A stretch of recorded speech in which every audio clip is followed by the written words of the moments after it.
Hi, everyone. We're back with another Trail Tale episode this Thursday. This lovely Thursday. Would you like to go first? Going right into it.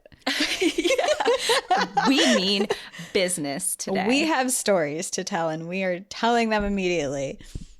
Okay, yeah, I'll go first.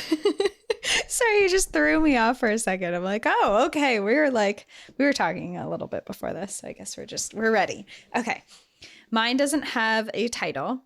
It just starts off and goes, "Hi, Danielle and Cassie. My twin girls turned me onto your podcast several months ago, and I'm hooked. We love our national parks. As they've gotten older, our family has started visiting a new national park every year. Listening to NPAD gives us great information on so many of the parks. I appreciate the research you put into the episodes, the guests, and the safety and awareness you promote.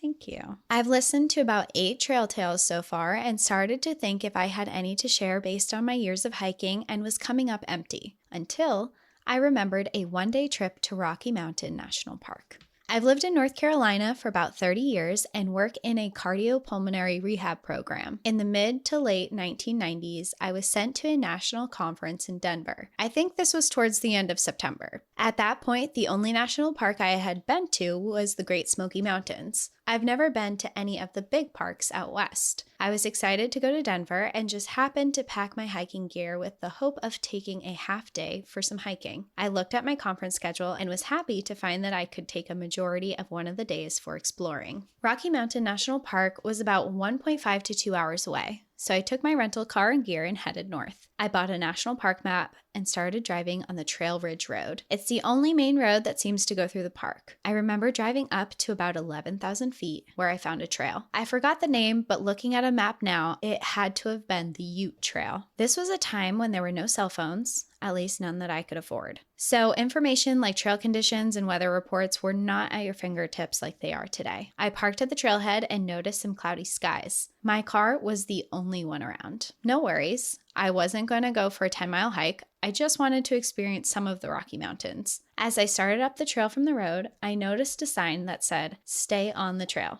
Okay, noted. It had just started snowing. I was enjoying the peacefulness of the snow coming down. There were no other sounds at all, just snow quietly falling all around me. I grew up in northern Indiana, where we would get a ton of lake effect snow off Lake Michigan, so I was very comfortable in the snow. Everything was wide open. I'd never seen such wide open spaces before, and it was incredible. I marched on and reached a bit of a plateau and noticed, to the west, a huge drop-off into what appeared to be a large crevice or canyon. It was the kind of large open space that made it hard to judge from a distance. My curiosity was very heightened. I'd have to leave the trail, but it would only be for a few minutes. Maybe I could just walk over there slowly, safely, just to get a better look down this enormous space. The snow was coming down hard now, thick, heavy flakes. Still very quiet, still very beautiful, and I was loving this. I grew up craving and loving big snowstorms, like the blizzard of 1978. As a kid, a blizzard was like heaven, so I felt like I was in my element.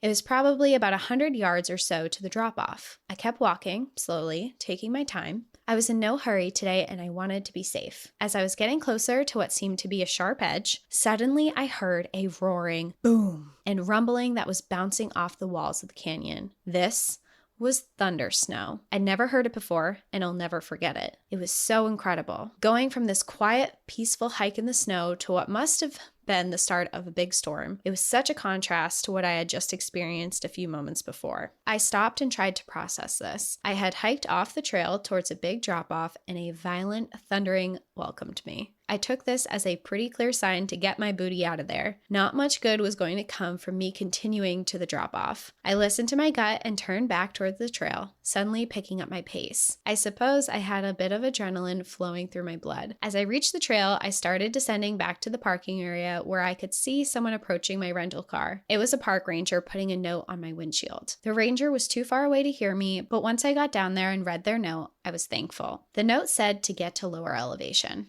This was the first winter storm of the season. I carefully drove down to a lower elevation and out of the path of the heavy snow. I parked and started hiking on another trail that was a safer option. I was taking my time since I had noticed a little short of breath due to the incline of the trail and the elevation. I hiked maybe a mile or two and decided to turn back. This was when I saw my first ever herd of elk. It's hard to realize how big they are if you've never stood near them. They were enormous, and they were standing right on the trail. What if one started to charge me? What would I do? I assumed that they weren't as kind and peaceful as the white-tailed deer that I was used to, so I cut off part of the trail and gave them a wide berth. I was getting hungry, so I got back to my car and drove to this cool little town. It was Estes Park. Never heard of it before. I found a nice little cafe and just sat there for a couple hours, reading a book, recounting the incredible day I had just had. It was so relaxing. I took my time, but realized I eventually needed to drive back to Denver. I'm not a big proponent of hiking alone for obvious safety reasons, but sometimes I just want to explore and I can't help myself. And as nice as it would have been to have a buddy with me, it was such a special experience that day with just myself. You just need to trust your gut, be smart, and listen to what the thunder snow tells you when it speaks. This was fun reliving that day, makes me want to put Rocky Mountain National Park higher on our list of places for our family to visit. Thank you again for the stories and the insight of all the parks you talk about and how entertaining you make it. Sincerely, Mike.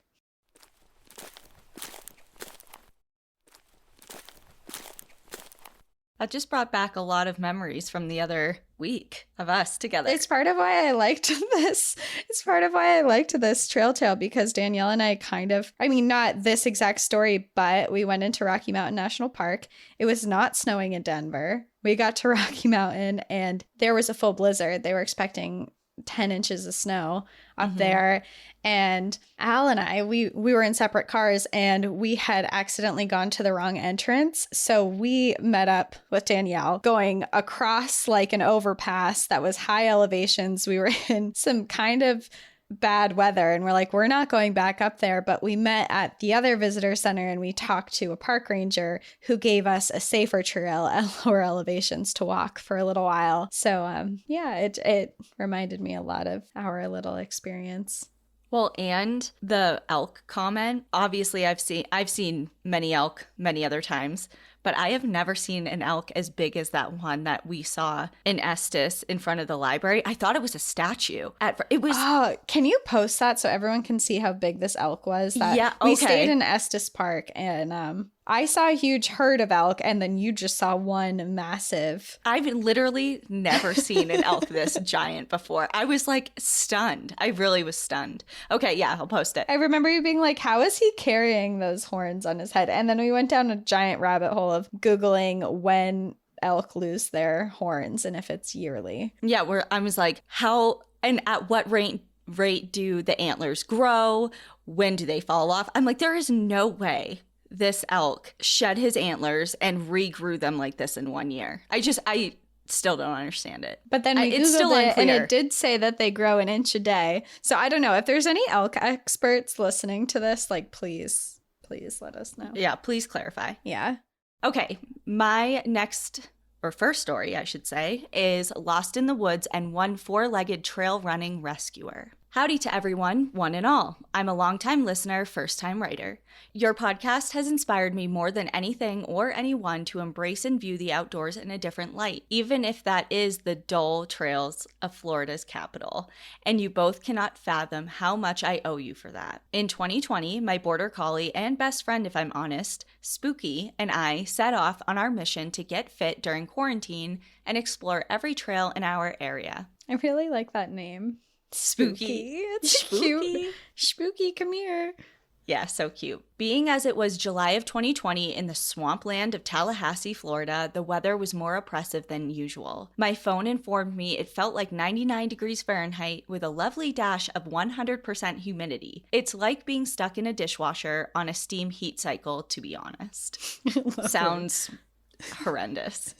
But being born and raised in Florida, this was no problem. I'd brought the appropriate supplies and picked a shady, plus there was no sign anyone else was in the park, so I wouldn't have to worry about embarrassing sweat stains. I have to say the commitment to get fit outdoors in Florida in the middle of July like that is unmatched. Yeah. I would be inside. I love the outdoors, but I would be gym in the air conditioning. Yeah, AC all the way. About a mile into our warm-up, Spooky and I picked up speed as our hype song came on shuffle, so we really booked it for the next couple of miles, pushing ourselves and having fun. Remember that I mentioned this took place in 2020? Well, since the pandemic and all 3 colleges in town being empty, the park staff were clearly not maintaining the trails. Trees and brush hadn't been cut back, and the accumulation of leaves made it appear that in every direction, I was nowhere near the trail. However, for reasons too lengthy for this email, I have an excellent sense of direction. So I followed my compass-like instincts and continued running. Soon, the gaps in the tree canopy grew more distant, and I was no longer sheltered from the blistering sun on my skin. I began to worry about Spooky overheating, so we slowed our pace slightly as I attempted to trace our steps back to the shaded trail that leads to the exit. I'm not sure how long I was running,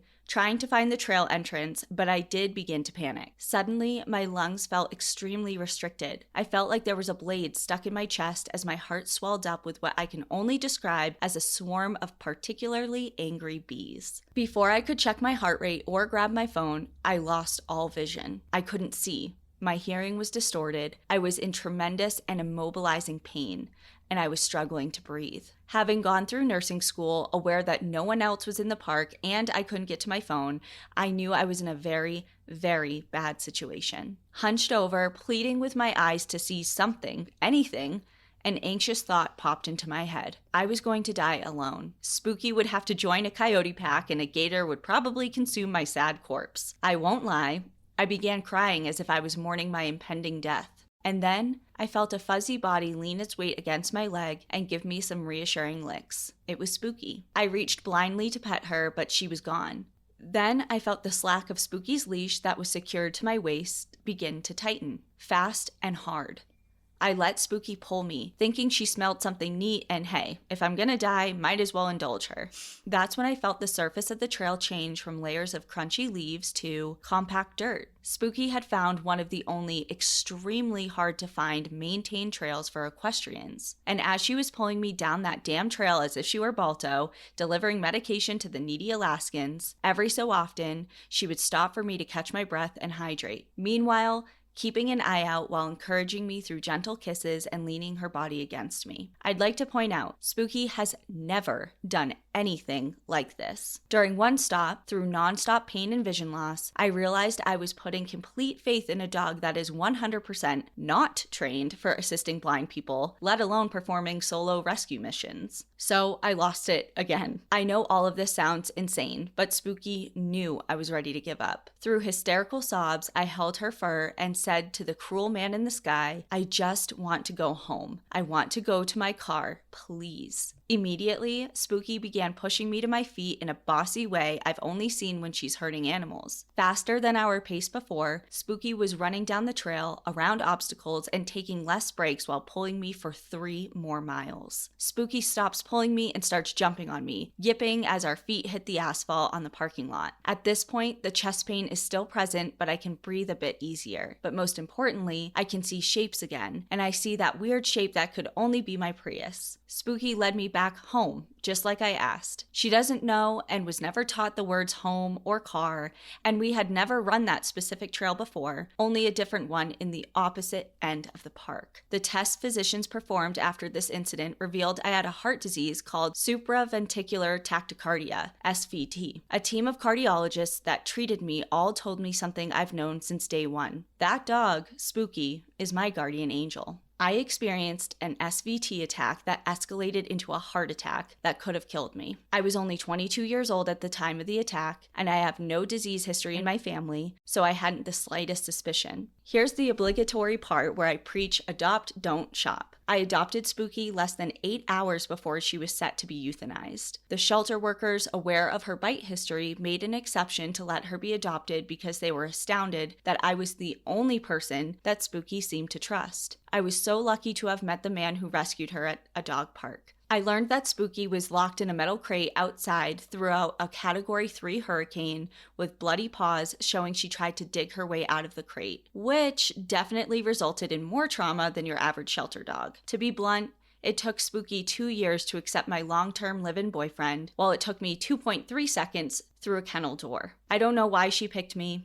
I don't think I deserve her, but I will never take her for granted. She has me tethered to this earth, which makes me believe that she truly is my guardian angel, as I have suffered with bipolar 1 treatment-resistant depression for half of my life, and as a result, I have had many attempts to take my own life. But now, I have to stay for Spooky. No one else can care for her due to her extreme anxiety and behavior issues. And likewise, no one else can care for me and my rat's nest of issues except for Spooky. Thank you both for inspiring people to see the world as more full of opportunity and adventure. Spooky and I are working on our hiking endurance every week with the goal of hiking on a mountain one day or being able to keep up on one of the NPAD group trips. Florida is so very flat. And of course, NPAD is in my ear the entire time. Sorry this is long, I can't self-edit for the life of me, but I just wanted to give my hero, Spooky, a shout out for being the best hiking pal out there and to ring in her 4th birthday this month. Enjoy the view, y'all, but make sure you've got a secretly guide certified dog friend to watch your back. Lots of love, Miranda and Spooky from Florida. Well, happy birthday, Spooky. And are we all crying? Are you tearing up a little? Oh my God, that was just like the sweetest story. And, I mean, dogs are incredible. They really are. And I totally believe that they know they can sense things and they can understand things. And also, I just have to note that you had a heart attack and then you ran for 3 miles, which is badass. Like, I know your dog was guiding you, but holy shit, who has a heart attack and then runs 3 miles to their car? Yeah, you still got there. Spooky led you, but you still got there. So give yourself some credit. So you got some credit in there too. That is badass. And I hope you're doing well and your dog is amazing. Yeah, and you guys chose each other. I know that you said she's your guardian angel, but it seemed like she needed you too. So goes both ways. And just like because we both have worked in the vet tech field for years and we've met so many dogs that do have behavioral issues and stuff, to hear a story where one that does suffer from severe anxiety and has behavioral issues, and you mentioned a bite issue, finding a home that is really like meant for them is just so like heartwarming for like for us, just to hear like these dogs that are really lived through trauma and getting the life that they deserve to have all along is very happy. I agree.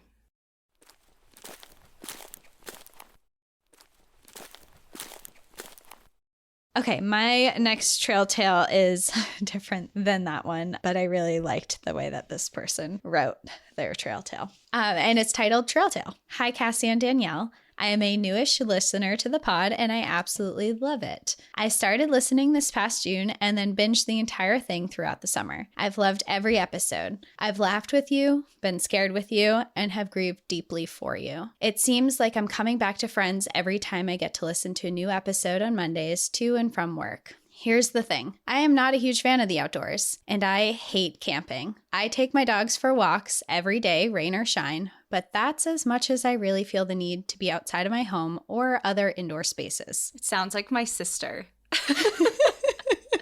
So my sister, Alyssa, I remember this was years ago and I'm kicking myself that I didn't buy it, but I was just at like shopping somewhere in New England and I saw this crew neck sweatshirt and it said indoorsy on it. And I almost got it for her and I regret it so bad because same thing. It's like we couldn't be more opposite. You know what I mean? It's so funny. Well, they go on to say, I've hated camping since I was a young Girl Scout. I would sit in the smoke of the campfire to trigger my asthma, so my mom would have to come get me and take me home. Ingenious. Genius. Brilliant. It's like, they go on to say, I don't like being cold. I don't like being wet, and I absolutely positively didn't want anything to do with sleeping in a tent or using facilities that didn't include a flushing toilet and a private, hot shower. I cannot stand bugs, especially mosquitoes. I'm the teacher at recess who puts on bug spray before recess duty. As a teacher, I like order, planning, and predictability, all things that cannot be obtained out in the wild. That being said, I still wanted to see the outdoors. I wanted to see Banff and Glacier and Olympic National Park. To do that, I had to go outside. I think that's why I like your podcast so much. I can hear about the outside and feel like I'm there without actually being outside. It's perfect. I also watch a lot of YouTube videos of people who go to national parks. My friend Angela and I decided to go on a tour of the PNW, Glacier National Park, and Banff National Park. Angela is the exact opposite of me. She's adventurous and has traveled all over the world, taught in multiple other countries, and gotten into more than one situation that makes my hair stand straight up on my head. She also doesn't mind tent camping, sleeping in her car, or being outside for days or weeks on ends. In short, she's a complete badass and completely opposite of me. So with this perfect pairing, we head out for our month-long trip. The tale I'd like to tell you about is Glacier National Park. It's not scary or anything. It's just a fun story that made me glad I tried new things, even though I was slightly terrified. Also, Angela made sure we didn't listen to the Night of the Grizzlies episode until after we were all done camping. That was very smart because I would have not gone, smiley face. The Night of the Grizzlies was very traumatizing. So we were in Glacier in June of this year, which was when the historic floods were happening in that part of the country. When we got out of Glacier, we heard that Yellowstone had been closed. Going to the Sun Road in Glacier was closed past Avalanche Lake, and we couldn't even get to Avalanche Lake due to flooding and, ironically, avalanches. The same rain that was flooding Yellowstone was also hitting us. It rained in Glacier almost the entire 3 days we were there. It rained and rained and rained until I thought I would never be dry again. Angela has an amazing tent, so we were dry inside, but I just felt wet and cold down to my bones. Among the perfect beauty, I was slightly miserable. As we were prepping for Glacier, we knew we wanted to do North Fork Road. At first, I only knew it was dirt road, which was fine. I grew up in Southern California, but have lived in Iowa for the last 17 years, so I knew dirt, gravel, and unpaved roads. Then I started reading the description. Bumpy, you should know how to change a tire, travel at your own risk, you'll be out in the middle of nowhere. Reading that information and thinking about the rental car, I was very nervous to go. Angela kept saying, "We're going to Glacier. We have to do it." I was reluctant, and every bit of anxiety was screaming at me not to go. I let Angela persuade me. We got our tickets for the road, magically last minute, and we were going to do it. We woke up on the morning of our trip into Glacier and it was pouring rain. Again, ever present. My mind just kept thinking about that road. We were gonna get stuck. We wouldn't have cell reception. We were going to wreck the car and the insurance was gonna say it was all our fault. Think of every worst case scenario and it was going through my mind. Finally, we took off. After going the wrong way twice, we made our way to Pole Bridge, the cut-off-the-grid town before you take North Fork Road. We get to the highly recommended huckleberry pastry and warm coffee and decide to take it to the lake at the end of the road to enjoy. We pull up to the ranger station to show him our pass, the water pouring into our car as he cheerily laughs at us and waves us on with a "good luck." I was beyond nervous now. I was driving because I'm a control freak and needed to feel like I was in charge of something. At first, it was not too bad, but then we hit the first bump, and then another, and another, and another. We couldn't go around them because the only place off the road was over the edge of the mountain or into the trees. The potholes were bone-jarring deep. The rain was pouring and the windshield wipers were pumping their hardest. We got to one hairpin turn and all I can think is we're going to crash into another car. This was going to be where I died in the rain on this godforsaken, unmaintained road. Our coffee was sloshing everywhere. Angela and I looked at each other and just started laughing, hysterically. We were less than a mile in, but there was nowhere to turn around, so we must go straight. Angela wouldn't have let us turn around anyway. We bumped and jostled and sloshed our way along the road. It probably took us a good 45 minutes to make the 6-mile drive. It was the bumpiest ride of my life. If I hadn't been driving, my motion sickness would have gotten the best of me. It was slow going and our teeth jostled and our coffee was everywhere, but finally, we made it. As we pulled up to the parking lot, there was one other car there, but no one around. And then all of a sudden, it stopped raining. Like no more rain at all. And we could see hints of the bright sun. We make our way towards the lake. We couldn't see yet through the trees, and the clouds slowly started to melt away, and the sun peeked through. When we arrived at beautiful Bowman Lake, the clouds mercifully revealed the breathtaking peaks that make Glacier Park famous. We were the only ones there for a few minutes, and we drank the little of our coffee that was left and ate our delicious pastries. We just stared in awe and couldn't believe this beauty was real. The rocks at the bottom of the lake were truly rainbow-colored. The peaks were majestic and snow-topped. After a kind stranger took our pictures, we thought we might hike. Well, the rain started, so we got back to our car to head back to the bumpy road, where we continued to be wet and rainy for the rest of the trip. You see, that's how the trip went. Crazy good timing for everything we wanted to do. The last minute tickets to Bowman Lake, parked at and got to spend hours at Lake Louise in the middle of the summer day in Banff, almost unheard of, and got a first come, first served camping spot in Olympic National Park. There we visited my niece, who, because of me being much younger than my sisters, is only a few years younger than me. She's actually who introduced me to the podcast first. She loves you guys too. We listened to the amazing and inspiring story of Jane Constantino on our drive from my niece's home in Yakima to Olympic. All of it made me appreciate the outdoors that much more. The only downside was that we didn't camp in Banff. There was snow on the ground still, and I had reached my limit when we had to put away our sloppy wet tent and glacier. After my harrowing month in the outdoors, I reflected, do I need to be outdoors more than I am now? No. Have I developed a new love for camping? Also, no. Do I better understand my niece who spends every free moment in the backcountry of Washington and Oregon? Again, that'll be a hard no. But what I do know is that this is a big, wide world that sometimes you just have to be extra brave to explore and be willing to step out of your comfort zone to experience. I've attached a picture of Angela and me at Bowman Lake after our trek. I've also included a picture of my dog, Gideon, because he's adorable and everyone should get to see him, smiley face. He also enjoys the outdoors. Thanks for listening, and again, I love your show. Clarissa. I love everything about that story. I just loved everything about it. I also want to say, Clarissa, if you're listening to this, none of your pictures attached to the email you sent, and we'd love to see them, so please send them our way. Yeah, send them over. But I loved all of it. I loved that it was just like, I don't like the outdoors. I don't want to be here. And then still finding, like, you have such a memorable trip and a story now from it, and you found, even though you don't want to be out there all the time, you did find like a little bit of love for the outdoors. And I also love when people write in that are like, I'm not outdoorsy, but I enjoy the podcast. And it's like, you don't have to be outdoorsy to enjoy the stories and the ideas of the outdoors. And I love that people aren't afraid to say that, because it's true. Like, you don't have to be outdoorsy to like these stories. Well, and my favorite part of the entire thing was that her mind was not changed. She didn't have a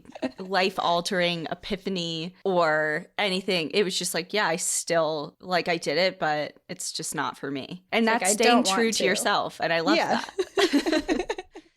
My next story does not have a title, but it begins, "Hey girlies, my name is Sierra, pronounced like the singer." And she wrote it, so I have to say it. Yes. Sierra, this beat is automatic, supersonic, hypnotic, funky, fresh. She didn't write hypnotic, funky, fresh, but I feel like that's how it goes. And go through my chest. Stop, drop, everybody get on the floor. That's Sierra. Yeah, it's kind of like that Sierra. Yeah. You can use my name and all the other ones in the story because I have changed them just in case. Wait, so is your name Sierra or not? Was that just a lie? Your name better be Sierra, because I just sang on the podcast. Right. So we're going to just pretend that your name is Sierra, but everybody else has changed. Okay. I want to start off by saying that I have been a listener ever since the very first episode and have been hooked ever since. You babes killed it at the live show. I brought my fiance with me, and now he truly understands why I am obsessed with you two. When you released the episode that you were doing a live show in Denver, I was driving a U-Haul with my mom in the passenger seat in the midst of making the move to Denver, Colorado. No such thing as a coincidence. I had my mom buy 2 tickets right there and then. Trail Tales have always been one of my favorites. While we were sitting around a fire pit in the backyard, I was telling my fiance how I have always wanted to write into you guys but never had a story. Then he said, "What about that time we saw a UFO? Or when there was a ghostie walking in the wash?" Oh shit, that's right, my genius fiance. I do have a fucking story. Sorry, Cassie. I like to cuss as much as Danielle does. It's okay. It's a problem. It's a problem I have. It got so long that I felt bad adding in the UFO story, so I'll save that one for another time. If one of you read this, you can choose to share with each other on the pod or neither. Love you, bitches. To begin, I will say that growing up in southern Arizona, I was raised in the outdoors. Fishing, camping, hiking, off-roading, and partying in the desert have always been some of my best memories. While camping, we've had some run-ins with wildlife and other crazy weirdos, but nothing too crazy. Until it was late March, which is absolutely perfect weather in the desert. Sunny and 75, just a few clouds in the bright blue sky and a light, crisp breeze. My family and group of their 4-wheeling friends, Jeep gang, P.S. Danielle, don't you love a cool Jeep Wave? Yes, I do. And I just have to say something to the people of Colorado. Just a quick PSA. I remember always doing the Jeep Wave, like when I used to live here in 2014, 15, 16. And then I left. Jeep Waves abound in New England, Washington, everywhere else I've lived. And I came back to Colorado in September. I have not gotten one Jeep Wave. And I do the Jeep Wave to people. And then they drive by me without even looking at me. And my hand, I just like look at my hand. Like, what? What? This is so sad. What has happened? I'm very upset about it. I'm like, is this not a thing anymore here? That is depressing. And I will say, I always felt left out because I do not have a Jeep, and I would ride with someone and I was like, you guys have your own wave. I remember when I first discovered that Jeep people had their own wave and I wasn't like part of the club. I was like, what? I'm like, that's so cool. They're so cool. But then I got my motorcycle license and motorcyclists have a wave. And I'm like, all right, I'm in. I'm into a different club, but it's still a club. Yeah. Yeah. And it's just Jeep Wranglers. And it's just like, I don't understand what happened. And I'm upset about it. And now it makes me not want to do it. But I don't want to now conform to everyone else not doing it. I don't know. It's a whole thing. Anyways. Okay. Where are we? Okay. Oh, yes. Okay. So their family and a group of their four-wheeling friends made a plan for the weekend to take a trip out to a little abandoned mining village. My dad grew up in the area, so him and his friends knew the trails like the back of their hands. We have done this trip many times before, but this was the first time we were turning it into an overnighter, and my boyfriend, now fiance, was joining us. Usually, we would just push through the entire trail, which would take us from dusk until dawn, but boy, is it an ass kicker, and we never have had much time to lounge around and enjoy the view. The mining village is 3/4 through the 30 miles of rock dirt trail. Granted, we're four-wheeling, so we're going about 15 miles an hour the whole way. We start off at sunrise with 4 Jeeps packed with camping gear, gas, food, water, and lots of beer. There was 8 of us, so we really did need lots of beer. We take a couple wrong turns, but eventually make it to the little mining village a couple hours before sunset. Everyone begins to set up camp while my sister and I show my fiance around the abandoned mining village. Now, this village has always been a little creepy. I never thought much of it because we would always see it in the middle of the day. I have always wondered what the history of the place was, but I have never been able to find any research on it. The only way to get to this area is driving down a wash for about 5 miles off the four-wheeling trail. Then you pull into a big, flat space above the wash where we parked all the Jeeps and set up camp. Most of the mining property is to the left of our camping area, and woods cover most of the right side. There are 4 houses, 2 sheds, an outhouse, and a corral with the entrance to a small mining shaft at the top of a hill. What is odd about this mining village is that it seemed as if it was abandoned in a hurry, and they left everything behind. All of the houses were still fully furnished. Couches, tables, chairs, rugs, kitchen appliances, bed frames, mattresses. And what's even weirder is that all the rooms are full of personal belongings of whoever lived there. We're talking clothes, children's books, stuffed animals, family photos. But it is all very old and dusty. I guessed maybe from the 60s, but I'm not sure. The sheds still have tools in them, and there was a little playground in the backyard. I know, it sounds creepy, but we never got any bad vibes from this place. I think it's because we respected the property and the land that it was on. My dad said that when they first found the mining village back in the 1990s, it was only a little deteriorated from the weather. It was messy inside the house, like everything had been rummaged through from animals and other people coming in and out. So in no means did this place look untouched. But it was cool to walk around in the place and think of all the people and families who lived there. When and why did they leave? How long were they there for? Why did they leave everything behind? Arizona is known for mining copper, so our guess was that a family homestead out there in the early 1900s. But as the copper dried up and the water did too, they were forced to leave and relocate. Over the years, it continued to become more ruined, but this time, when we went, it was worst of all. Some complete dickheads absolutely demolished the buildings, smashed all the windows, broke the doors, spray painted everywhere. There were holes in the wall, broken beer glasses, and trash scattered all over the place. It was tragic. I mean, like I said, it wasn't all pretty and polished before, but you could at least see some of the life and the history in the houses. And now it just seemed dark and sad. As we were showing and explaining all of this to my fiance, while walking through the houses, my parents were in the process of setting up camp and discovered that the wrong tent poles were in the tent bag. Side story, my sister was a senior in high school and went camping with her friends and took the tent. Needless to say, she fucked up. We ended up sleeping on top of the tent in our sleeping bags. After eating dinner, we hung around the campfire telling stories and drinking. Eventually, everyone wandered off to bed. I never realized how much of a tent gives you the feeling of protection. The weather was nice, but I didn't sleep very well that night because every twig snap I heard had me thinking that there was a bear or mountain lion prowling behind me. On the bright side, I have never seen more stars in my life. I could literally see the galaxy. It was insanely beautiful. I felt like I only slept a couple hours that night. Anytime I would close my eyes for too long, I would start to hear light footsteps or twigs snapping in the woods behind me. I'd shine my flashlight and see nothing. Everyone was up and breaking down camp as soon as it was bright enough to see outside. Usually we'll have a slow start to the morning, kick off the day by making breakfast and drinking some coffee. But this time, everyone was in a rush to leave, and I was with them because I was tired as fuck.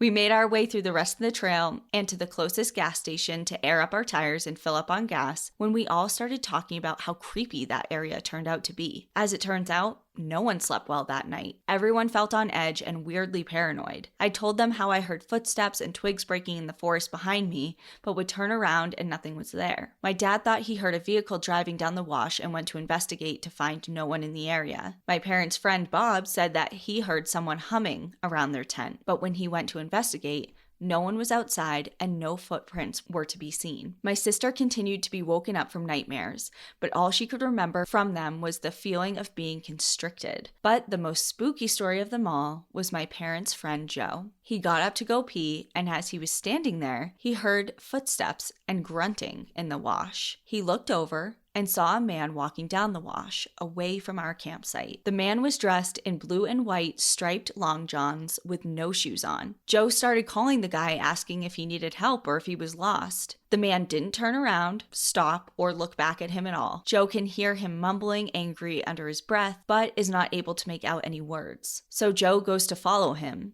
thinking that the man didn't hear him and that the guy was lost or hurt, or his vehicle was broken down somewhere close by. When Joe took his first step in the man's direction, the man stopped mid-step with his back facing Joe. He turned his gaze over his shoulder in the direction of where Joe was standing. That is when Joe sees the man's eyes were gone. They were just bottomless black pits. Joe's heart dropped to his stomach and his blood ran cold. He stood there motionless, not saying anything and too scared to make a sound. Then the man continued on his way, walking down the wash. That is also when Joe realized this man was leaving no footprints behind him. Joe was terrified and ran back to the camp, but everyone seemed to be asleep and unfazed, so he kept the story to himself. We probably would have blown off his story, not thinking much of it, saying that he'd smoked too much weed before bed or something, but mixed with all the other spooky stuff everyone else was seeing and feeling. Coincidence? I think not. We then vowed to never stay the night at the mining village ever again. Anyways, reading back through the story, it doesn't sound as creepy as it does in my head, but I hope you enjoyed it anyways. As always, enjoy the view, but watch your back. Love, Sierra, your new wannabe Denver bestie. No, that was I think scary. It was creepy. I thought that was so creepy. That would scare the shit out of me. And yeah, you definitely got haunted. And Joe got haunted. I mean, yeah, that was creepy. That was, ew, I would hate that. Turn Chills. around and just like black, like socket eyeballs. Like, oh no. No, Yeah, no. I don't know. No. Well, thank you for sharing that story. I have my last one before I have a bonus one for Patreon too, but this is my last one. For this, it is titled, That Time My Boyfriend and I Accidentally Got Bear Maced. Hi, Danielle and Cassie. My name is Laura. You can use my name for the story. And I just wanted to start off by saying I absolutely love this podcast. I started listening last year when I was on a solo trip from Oregon back to Missouri, where I am from. I have developed a real love for our national parks over the last 2 years and have visited 14 parks in the last 2 years, most of which have been solo. Being a girl from Missouri, I am far from your average hiker or nature girl, LOL. The flat land doesn't provide much in that wheelhouse. This podcast has provided me with so much useful information to get out there and feel more safe while I'm out there and alone. I got my boyfriend Justin into the podcast when I was on one of my stints at home. I'm a traveling nurse, and it's our thing we listen to together when we were in the car for long periods of time. We love listening to the Trail Tales episode, and I always say, man, I wish I was cool enough to have a Trail Tales to tell. Well, boy, did I get one to tell you guys. This story takes place while my boyfriend and I were on a road trip through Washington, end of September/beginning of October 2022. Towards the end of our trip, we were in the North Cascades National Park area getting ready to do a hike. My boyfriend reached into the back seat to grab his pack so we could start our hike when he heard a noise like something was spraying. Immediately, both of us freak out when we realize the spraying sound was the bear mace on his pack. He immediately removed it to figure out why it was deploying. The clip was still intact, so we figure maybe it was just an accident. He took it out of his pack and sat it next to the car as I had another can attached to my pack. When we came back, we put it in a trash bag and put it on the roof rack so it wouldn't be in the car with us. Fast forward a few days later, some clothing items that were in his pack were in the laundry bag we had, and we were trying to separate our stuff as he was returning back to Missouri and I was staying in Oregon, where I am currently working. I was taking a nice bath in the jacuzzi tub in our hotel when all of a sudden I felt like an extreme burning sensation on my neck and my left hand. I thought it was in my head when I looked in the mirror and realized I had a huge rash that looked like a burn. I asked my boyfriend what the hell was going on. That's when it dawned on us. We had just touched items with bear mace on them, and now we both had bear mace on our skin. I immediately started freaking out, and both of us began Googling how to get bear mace off your skin. Per Google, it said to use dish soap, so we rushed out to the car to get dish soap. Needless to say, we spent the last night of our trip with burning skin, all from a faulty can of bear mace. Fast forward a few days later, I get a text from my boyfriend while I'm at work saying he has something he needs to tell me. I call him, and he tells me that he was at work and his feet started burning like they were literally on fire. This is when he realized, oh shit, I'm wearing the socks that were in my pack when the bear mace faulty sprayed. What an experience. I doubt this will make it on the pod because most people are way cooler than me, but if it does, Justin and I will be having a good laugh. As always, enjoy the view, but watch your back because you never know when your bear mace might just combust and get all over your shit. Love, Laura. The gift that keeps on giving.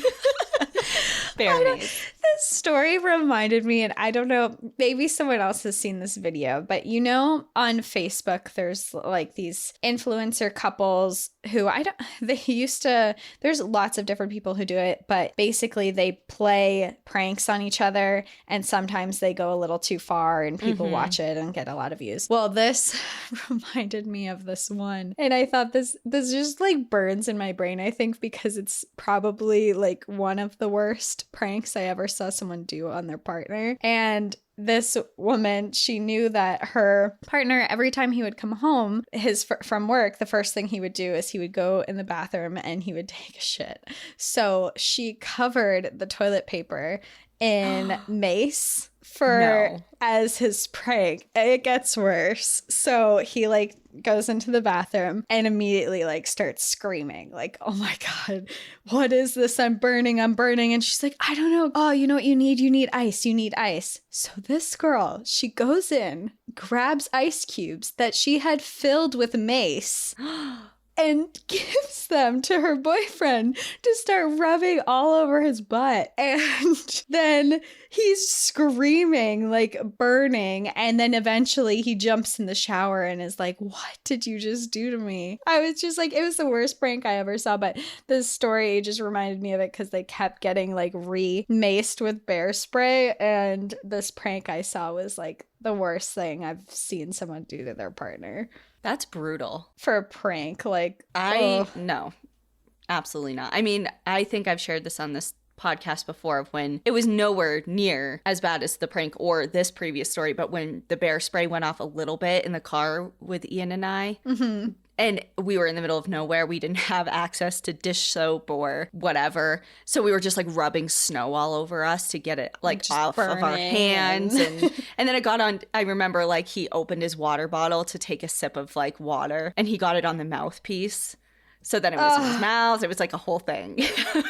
I've never done anything I've never accidentally, well, actually one of my friends, one of my good friends from college, she's like, oh, I got mace to protect myself when this was in college. And she was like, yeah, look, she's like, you want to see it work? And I'm like, yeah, sure. And she sprays it in front of her to show it working, but the wind was blowing at us. And so she maced herself in the face, showing us her pepper spray. So I remember that, and we had to run to the bathroom. And then I guess the only experience I personally had is I was cutting up peppers, and then I rubbed my eyes suddenly got really itchy, and I had peppers in my hand, and I started rubbing my eyes. Oh, no. And my eyes were on fire, and I'm throwing water in my face, my whole face is under the sink, and that burned. But I imagine mace is really, and bear significantly spray. worse. And bear spray is way worse than mace. Yeah. Oy. Okay, my last story has nothing to do with mace or any of the things we just went on a rant about, and it is titled Fireside Shapeshifter. Hi ladies, my name is Lexi, you can use it, and I am from very rural Wyoming, but I have recently moved to a bigger town in South Dakota. I'm a new listener, and listening to your podcast reminds me of how much I miss being outdoors frequently and of how much I miss my little slice of wilderness. Anyways, the story I'm writing to you today is kind of long, but it's a story I won't forget anytime soon. It's actually not mine either, but one of my best friends from back home, and I'm sharing the story with his consent. I've known the individual for years and have known him to never be the type that believes in the paranormal. So hearing him tell me this story while himself stone-faced and covered in goosebumps is an experience that has stuck with me, and I believe his story with everything inside me. I just wish I could do it more justice. My friend, I'll just use the name Joe, is a rancher and has spent much time outdoors camping and working in the Wyoming wilderness. Joe's home is nearly a 30-minute drive away from our small town, and he has no neighbors for miles and miles. His ranch is huge, and the property is extremely beautiful, a place I have spent much time throughout high school for bonfires and just to hang out with my friend. One night, Joe and his friend were home alone and having a fire in the yard of his family's house, as they often do. It was a very dark night out, as the moon was just a sliver and the sky was clouded over. As they were sitting by the fire and chatting casually, the conversation turned. They began talking about various scary movies, and then the friend began sharing a paranormal experience he once had. Their conversation was dissolved as they were startled by intense rustling about 10 yards away, about where the yard ends and the vast, waist-high sagebrush expands for miles and miles. They both saw a movement past the fire in the sagebrush and without a word hurried back inside the house. The next part of the story is truly terrifying. Joe and his friend watched from the large living room window as outside, just beyond the glass, an enormous biped figure adorned with horns and dripping with furs stepped into the fire. Within the flames, the creature changed, morphing into a bigger than normal coyote before their eyes. Joe says the coyote stood in the yard and stared at the two of them through the glass before slowly walking back into the darkness with its head held high. I've heard this story so many times, and every time I feel uneasy, and I can tell Joe feels uneasy just as he tells it. Some of our friends call bullshit, but I've never heard Joe behave as he does when he tells this story. I've also heard him bullshit plenty, and this is entirely different. I hope you enjoyed my friend's story. I would love to know your guys' thoughts and hear more stories regarding Native American mythology. Happy trails, Lexi. Well, I don't know much. I don't know much, and I like to believe that these things are real. And if someone tells me they have an account like that, I like to believe that that's really what happened, and not to discredit anything. But I have to ask, were any drugs involved? I don't know. It's not. Lexi did not note that. So I have to ask, was anyone on drugs in this encounter? Because I feel like you could hallucinate some weird shit. But I also do believe that there's things out there that we don't know and we don't understand. And especially they mentioned Native mythology and things like that. I mean, there's so many possibilities, I guess.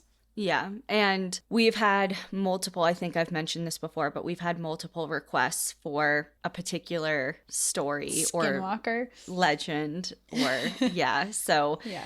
Maybe this is our sign to look into that a little more, but I believe that they saw something. what that something is. I am not sure. But yeah, like you said, not to discredit it. I mean, if it was real to them, that's what matters, I think. Like, they both experienced it. It's obviously stuck with him for a long time. You're so and he's funny scared. the way you said that, though. It's like, if they think it happened, then it happened. Sure. Well, no. Like, sure, it happened. No, I mean, I believe something really did happen. I mean, I don't know what. I'm glad they were inside. Yeah. I'll say that. Yeah. Good move moving that party inside and watching from the glass, because if you were out there, oh my God. Ugh, no That's scary. fucking way. Nope. Big nope. All right. Thank you, everyone, for sharing your stories. We love hearing them. And we want to put out more trail tales. If you have any, if you can think of any, please write into us, npadstories@gmail.com. And we'll see you next time. But in the meantime, enjoy the view. But watch your back. Bye, everyone. Bye.